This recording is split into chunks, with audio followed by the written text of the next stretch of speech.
Welcome to the Deep Dive, where we cut through the noise and distill the essential knowledge from complex topics just for you. Today, we're plunging into the microscopic world of very large-scale integration, or VLSI design. hmm It's the silent ballet happening inside every single smart device you own, from your phone to those massive data centers. It really is quite something when you think about the scale. And in this incredibly precise realm of digital circuits, timing isn't just a factor, it is the entire game. Absolutely crucial. We're talking about operations that must happen within nanoseconds, even picoseconds. Get it wrong. Yeah. And your advanced processor becomes a very expensive paperweight. Big guy. At the absolute core of this precision are two fundamental, often misunderstood concepts: setup time and hold time. Foundational concepts. So our mission for this deep dive is to demystify these critical timing windows. We'll uncover precisely why they demand such strict adherence, what devastating consequences can occur if they're violated, and how brilliant engineers meticulously engineer around these challenges every single day. Consider this your fast track to genuinely understanding a foundational pillar of modern chip design. That's absolutely right. These aren't just theoretical parameters that you scribble on a whiteboard. Hmm. They are vital physical constraints that directly dictate the reliability, the speed, and ultimately the very functionality of everything. From the simplest things. Yeah, from the simplest microcontroller to the most advanced AI accelerators, we're going to explore their profound significance, particularly in synchronous systems, Okay. where every operation must fall perfectly in step with a single unifying clock beat.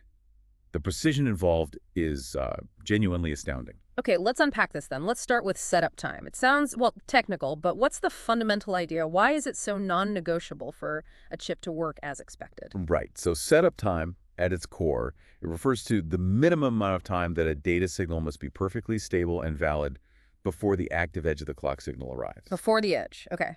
Exactly. Think it like this. For a digital flip-flop, which is a fundamental memory element in a chip, to reliably capture an incoming piece of data. That data needs to get ready and hold still for a specific duration before the clock arrives to, well, take its picture, so to speak. Okay. So it's about providing that crucial head start. The data needs to be fully prepared before the clock acts on it. Precisely. But what happens if that data isn't quite ready, if it changes too close to that clock edge? Well, if that data shifts or fluctuates in that critical pre-clock window, it's kind of like trying to photograph a moving object with a very fast flash. Right, you get a blur. Exactly. You're not going to get a clear image. Internally, the flip-flop's capture mechanism might not have enough time to correctly interpret the incoming value. This leads directly to unpredictable behavior. The flip-flop might register the wrong value, or worse, end up in some kind of indeterminate state. Okay, unpredictable. That sounds bad in chip design. Very bad. Audio prompt. Imagine a waveform diagram showing a clock signal ticking and a data signal. Now visualize a tight window of time before the clock's rising edge where the data line must be perfectly flat and stable. That analogy of the camera shutter really makes setup time clear. It's all about preparation. Okay. But what happens after the shutter clicks? Why is there another equally critical window? How does hold time differ from setup? Right. So hold time is its critical counterpart, its sibling, if you will. It's the minimum duration. The input data must remain stable and unchanged after the active clock edge transitions. After the edge this time. Yes. So if setup time is the pre-shot stability, hold time is the post-shot stability. You need both. Like pre-shot and post-shot. Makes sense. What's the purpose of the post-shot stability then? Its purpose is basically to ensure the flip-flop has ample time to internally process and reliably store the correct data. See, even though the clock has just signaled it to capture, the internal gates and transistors within the flip-flop need a brief moment for the data's electrical charge to propagate and truly settle into its designated storage elements. It's not instantaneous inside. I see. So the internal workings need a moment to catch up, even after the clock signal. Exactly. And if that data decides to change too quickly after the clock edge, before the internal circuitry has fully settled, what's the danger there? Well, if the data vanishes or shifts too soon, the flip-flop might lose the value it was trying to capture. Oh. Or it might get stuck in an undesirable state. Our sources highlight that this can cause hold time violations, Right. which can lead to really serious issues like the dreaded metastability. We'll probably talk more about that. Yeah, definitely want to touch on that. Or just simply incorrect data storage. It's a very common and often very painful problem to debug later on. I can imagine. And it's worth emphasizing here, both setup and hold time considerations are fundamental components of static timing analysis, or STA in VLSI design. STA, right. Which is this sophisticated suite of tools and methods used to verify the timing performance and reliability of an entire chip, ideally before it's even manufactured. So you catch these issues early. That's the goal. Audio prompt. Now picture that same waveform diagram, but this time the tight, stable window for the data is immediately after the clock's rising edge. The data must hold its value there. Okay, so setup before, hold after. This is where it gets really interesting, I think. To truly grasp why these are so vital, let's zero in on the D flip-flop.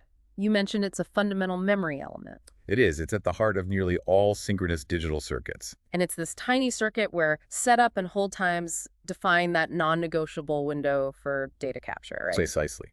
What's fascinating here is how both setup and hold times combine. They define a single, absolutely critical window called aperture time. Aperture time, okay. Yeah, and this isn't just, setup plus hold added together conceptually.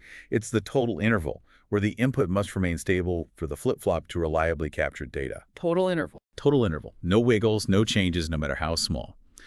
The flip-flop's internal mechanisms are incredibly sensitive to the absolute stability of the input during this entire aperture. So, guiding our listener here, visualize this as a continuous tight window that straddles the exact moment the clock edge arrives. Exactly. In a precise moment where the input data has to be absolutely frozen in time. That's a great way to put it. Frozen. Audio prompt. Picture a simplified D flip-flop diagram. Input D, output Q, and the clock input. Then visualize a waveform diagram showing the clock edge with region 1 for setup time before the edge, and immediately following it, region 2 for hold time after the edge. The data line must be perfectly flat across both regions, which together form the aperture time. Okay, frozen data during the aperture time. So what does this all mean for the data stability? Why must it remain absolutely static? This feels like where things can get truly unpredictable. Yes. And where this concept of metastability enters the picture. I hear that term and it sounds problematic. It is. It's the bane of chip designers everywhere, truly. This is indeed the crux of the issue. When we look at the input, let's call it D, during this critical aperture time, our sources detail 3 possible scenarios. Okay. The first 2 are ideal, the happy paths. If the input D is stable low throughout the entire aperture time, the output Q will reliably go low. Simple. Makes sense. Conversely, if the input D is stable high during the aperture time, the output Q will reliably go high. Also makes sense. Predictable. Exactly. These are the desired predictable outcomes. Clean capture. But then we confront the critical third scenario, the problematic one. Uh-oh. If the input D changes, meaning it transitions from low to high or high to low during that aperture time. While it's supposed to be frozen. Right when it's supposed to be frozen. The flip-flop finds itself in, well, an impossible situation. It attempts to capture a value that is, in essence, partway between low and high. Neither 0 nor 1. Exactly. It's caught in limbo, unable to confidently resolve to either a definite 0 or definite 1. This indeterminate state is what we refer to as a metastable state, or sometimes a quasi-stable state. It's neither a clear logical high nor a clear logical low. It's fuzzy. And the profound consequence here, which sounds terrifying for chip designers, is that while the output will eventually settle, eventually. Yes, it will eventually fall one way or the other. The sources highlight that it can take an unlimited amount of time to settle or resolve to a good high or low value. Unlimited time. In a circuit where billions of operations happen every second, even a tiny delay of a few extra nanoseconds due to metastability could cause a cascade of errors, right? System crashes. Absolutely. Think about unlimited is a scary word in timing. Even a microsecond delay is an eternity at gigahertz speeds. It can completely derail subsequent calculations. Wow. This isn't just an engineering challenge. It feels like a battle against the fundamental physics of how fast information can settle in a gate. It kind of is. It reminds us that the digital world isn't perfectly certain. It's built on physical processes that take time. And that whole process, the flip-flop, entering that unstable state, and then eventually, maybe, resolving, that's metastability. Precisely. That whole sequence is what we formally define as metastability. And it is truly the boogeyman of digital design, because it's unpredictable, probabilistic almost, and can be incredibly difficult to diagnose once a chip is out in the field. Hard to reproduce, I bet. Very hard. It might only happen under specific rare conditions. Audio prompt. Picture a visual summary. One path shows a stable low input during the aperture, leading to a clean low output. Another path shows a stable high input, leading to a clean high output. Then a third path shows the input changing during the aperture, leading to a fuzzy, wavy, or indeterminate output line, which eventually resolves, but at an unknown, possibly very long time. Okay, so metastability is definitely something to avoid. Beyond the individual flip-flop then, why is understanding these fundamental timings setup and hold so crucial in the bigger picture? Designing these incredibly complex VLSI systems. What's the broader impact on, say, the processor powering your laptop? Oh, it's paramount. Understanding setup and hold times is absolutely critical because failing to adhere to them introduces significant and often really insidious consequences across the whole chip. Firstly, you get what are known as timing violations. These are the direct results of setup or hold time issues, Okay. and they lead straight to unreliable circuit operation and potential malfunctions. What makes it particularly difficult sometimes is that they can cause intermittent failures. The worst kind. Exactly. They might only appear in specific temperature ranges, or under peculiar workloads, or maybe only after the chip's been running for a while. Right. So they become a nightmare for validation engineers, often requiring extensive, very costly debugging. Secondly, metastability, which we just talked about. It's directly linked to insufficient setup and hold times, or margins. It results in those unstable outputs and incorrect values that can just spread like wildfire through a circuit, corrupting data, causing logic errors, and ultimately leading to system crashes. It really challenges the deterministic nature we expect from digital systems. Yeah, you expect 1 plus 1 to always equal 2, not sometimes maybe 3 after a delay. Precisely. Thirdly, there's clock skew. This is another big one. Clock skew. It's the subtle variation in the arrival times of the clock signal at different parts of the circuit. Think about the sheer size of a modern chip. Getting the clock signal everywhere at exactly the same picosecond is incredibly hard. Because of wire lengths and things. Exactly. Slightly longer wires, different loading, manufacturing variations. All these tiny differences can cause the clock to arrive slightly earlier or later at different flip-flops. And these tiny differences can eat into those precious setup and hold time windows, effectively shrinking the aperture time available at a particular flip-flop. Ah, so skew makes the timing margins tighter. Correct. Crucially, clock skew affects setup and hold times directly, making its meticulous management absolutely essential for proper circuit operation. You could have a theoretically perfect logic design, but if the clock isn't delivered with near-perfect uniformity, the whole system can just fall apart due to timing violations. Wow. Okay. And finally, all of this boils down to performance and reliability. Adhering to these tight timing constraints isn't just about making things work, it's about pushing the boundaries. It's about how fast and how dependably digital circuits can operate. In today's competitive market, even a small improvement in clock speed, maybe 100 megahertz faster, or a reduction in failure rates can define a product's success. Meeting timing is fundamental to achieving both. So so what for you, our listener, is that these aren't just obscure theoretical nuances that only chip designers in clean rooms need to worry about. Not at all. They directly dictate how fast and how dependably your electronic devices, your phone doing complex AI stuff, the servers handling your cloud data can actually operate. If a device seems slow or unpredictable or crashes unexpectedly, timing violations stemming from setup or hold issues could very well be the invisible, fundamental culprit hiding deep inside. That's often a root cause. Given these significant challenges, then, and the potential for unreliable operation, what are the best practices? What are the intelligent engineering strategies that designers use to ensure circuits meet these critical timing requirements and avoid these costly errors? How do they design for robustness? It's really a multifaceted approach. It combines sophisticated tools with very clever design methodologies. It's quite an art, actually. First, engineers perform rigorous timing analysis. Very rigorous. Using those EDA tools you mentioned. Exactly. They use highly specialized electronic design automation, or EDA. Tools names you might hear are Synopsys PrimeTime or Cadence Tempest, to verify that setup and hold time requirements are met across every single timing path in a chip. Every single one. That must be billions. Billions, yes. It's a massive computational task. These tools simulate the circuit under various operating conditions and corner cases. Corner cases, like extreme conditions. Right. They essentially stress test the design at extreme temperatures, hot and cold, different operating voltages, high and low, and across statistical models of manufacturing variations, the so-called PVT corners, process, voltage, temperature, to ensure it holds up under all expected real-world stresses. Okay, comprehensive testing. Very. Secondly, there's a specific and critical focus on clock domain crossing, or CDC analysis. Right, when signals move between different clock speeds. Exactly. Or even between clocks that are the same frequency but aren't synchronized, they're asynchronous. For example, a signal moving from a part of a chip running on a 2 gigahertz clock to another part running on a different, maybe asynchronous 1 gigahertz clock. These interfaces are notorious hotbeds for setup and hold time violations because the timing relationship between the two clocks is uncertain or it drifts. Yeah, that sounds tricky. It is.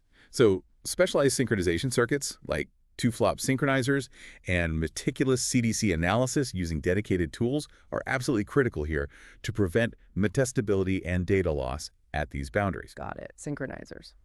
And lastly, a really important practice is margin consideration.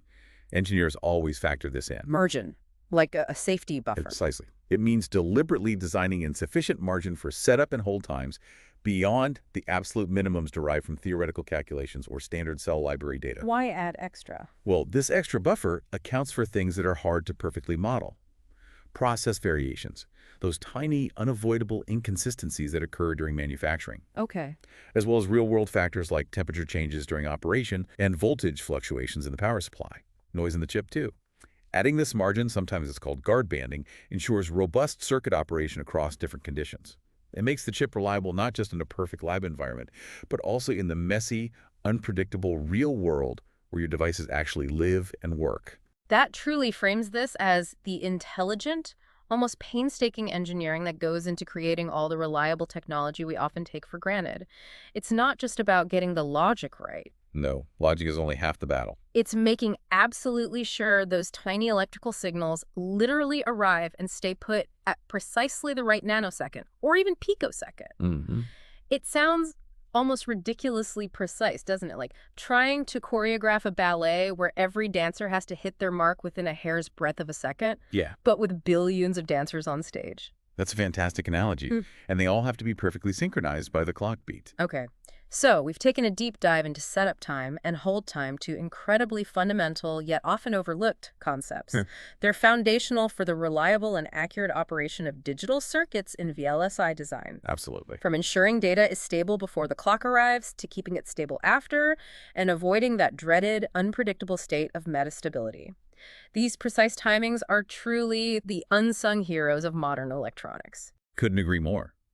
By grasping these essential timing parameters and incorporating best practices like rigorous static timing analysis, careful clock domain crossing management, and always building in sufficient design margin, engineers can confidently design the high-performance, robust, and error-free VLSI systems that really do power our modern world.